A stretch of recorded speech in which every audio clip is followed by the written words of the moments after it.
สบายดีหมู่เพื่อนโมดทุกคนเนาะเมื่อนี้พบกับ2 นิก2021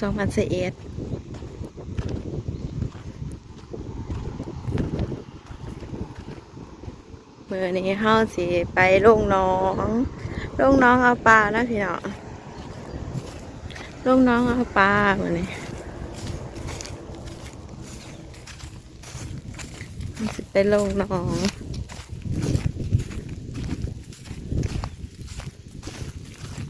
ไก่เติบเนาะอยู่น้อง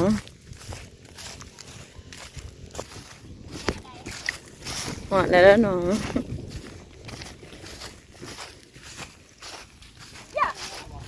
ได้ปลาตัวแดงตัวเบาเลย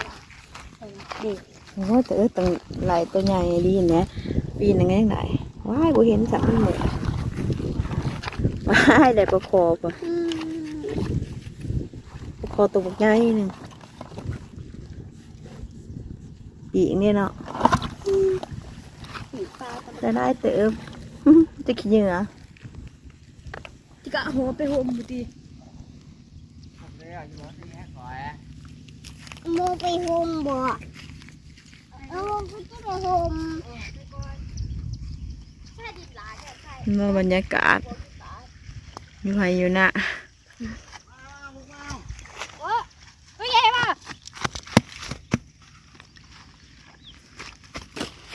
ไปทานเองไหม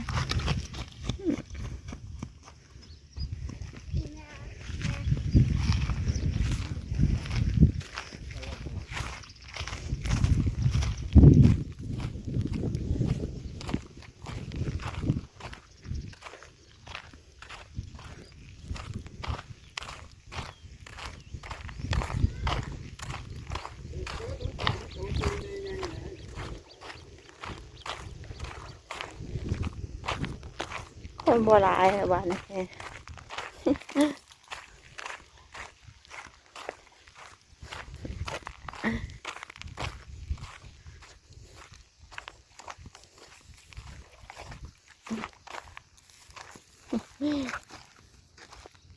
โอ้30 ปดได้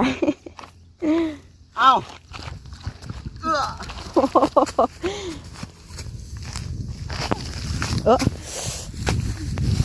ปวดเฮาเอาปวดเฉพาะแล้วมันมีขี้เฟือกก็ได้เอาขี้เฟือกมาห่อเอานี่แต่ขี้เฟือก ขึ้นบอส อืม ขึ้นบอสนึงเนี่ยมันขึ้นบอส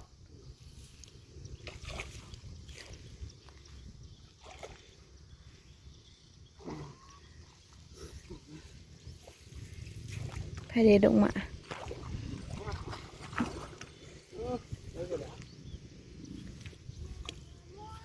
เนี่ย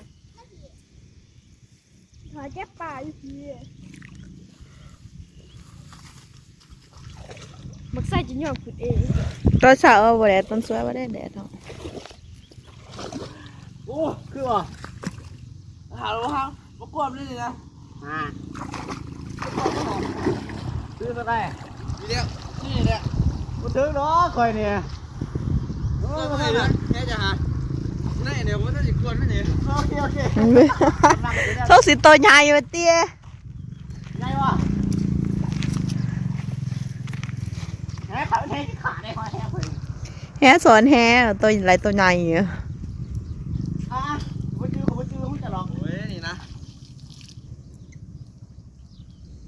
ก็สุดน่าจะบูดนะบูดยักษ์น้องเจ้าอยู่ในแหอยู่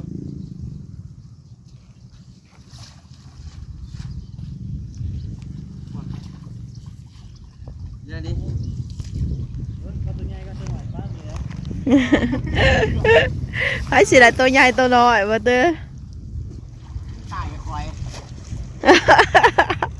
ไปนี่มันจะบูดมันเนี่ยเอาเบิ่งฮะ โซสิหลายตัวใหญ่เอาต้องเขาวัดเดียวโอ้ รูปมันเบิ่งฮะไม่ได้แห่นี่แหละทิกกี้กันเจ้บอลมันสิแจบบอลมันสิใส่ล็อกมัน ออกแล้วบ่จักบัดนี้เนาะ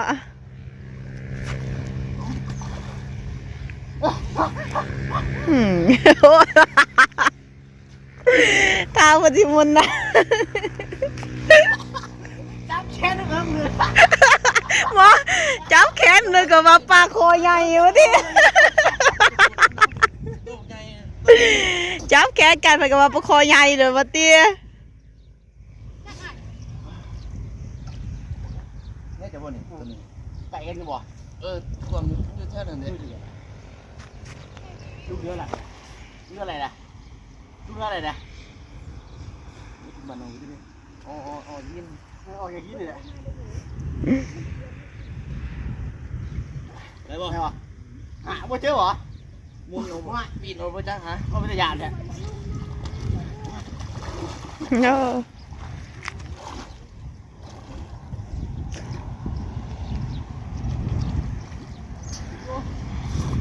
อ้ แกชื่อแต่ก็แกใช่ไหมเฮ้ยจ้านะนี่อีแล้วอีอย่างอยู่ไหนเดี๋ยว เฮ็ดบุญไว้แหงุ่มแพ้แล้วบัดเนี่ย ไปแล้ว ดีใจร้ายจนบ่งุ่มแพ้เมีย ออกแล้วมันต่ำไปบางนึงอยู่นะว่าสิได้เลยมันต่ำออกแล้วต่ำข้าวคอยยินหรอแม่นบ่โอ้มันแห่บ่ได้จิกตีน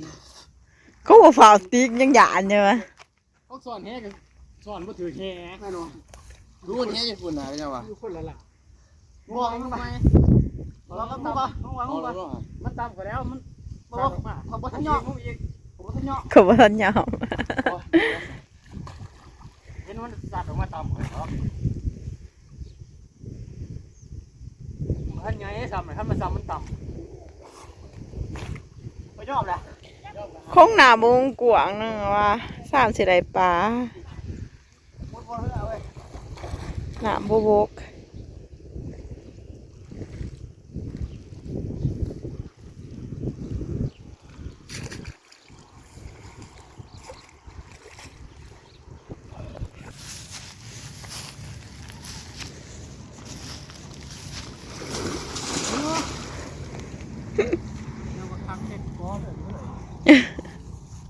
พอดีสามลงว่าไปก่อนแล้ว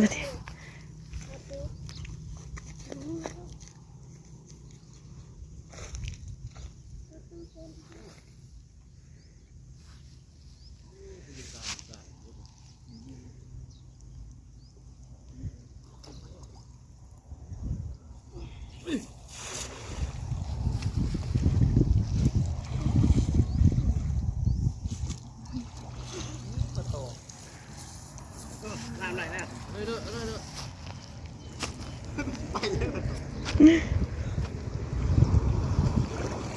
โอ้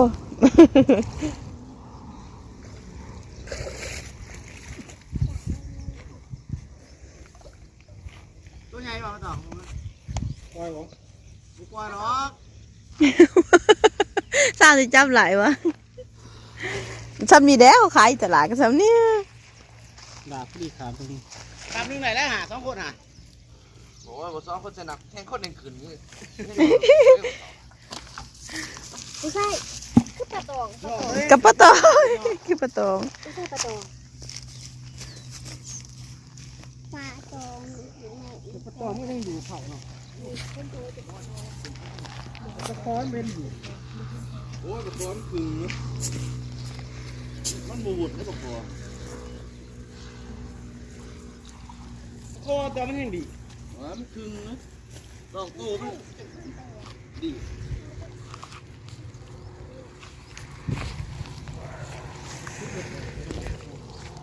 มุกยาเนี่ย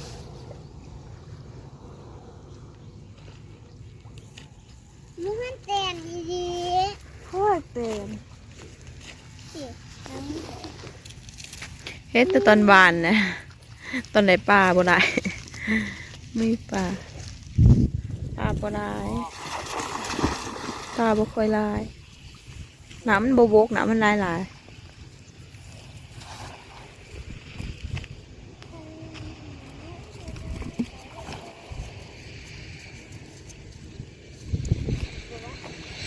ผมเริ่มจับปลาอยู่เนาะ นี่ปลาตองปลาลูกปลาคอ ปลาเข็งฝากกดไลค์ตามให้เด้อบ๊ายบาย